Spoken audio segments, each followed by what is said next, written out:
महात्मा ज्योतिराव फुले जन आरोग्य योजनेअंतर्गत झालेल्या 9,500 संशयास्पद प्रकरणांच्या चौकशीसाठी मुख्यमंत्री देवेंद्र फडणवीस यांनी SIT स्थापन करण्याचा मोठा निर्णय घेतलाय।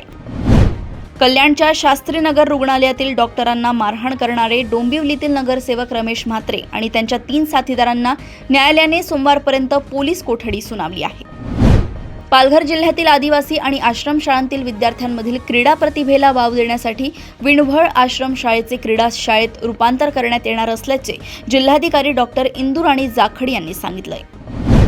रत्नागिरी जिल्ह्यातील पावसाळी पर्यटनासाठी प्रसिद्ध असलेला खेड तालुक्यातील रघुवीर घाट दरडी कोसळण्याच्या धोक्यामुळे 9 जुलै ते 10 ऑगस्ट 2026 या कालावधीत पर्यटकांसाठी तात्पुरता बंद करण्यात आलाय।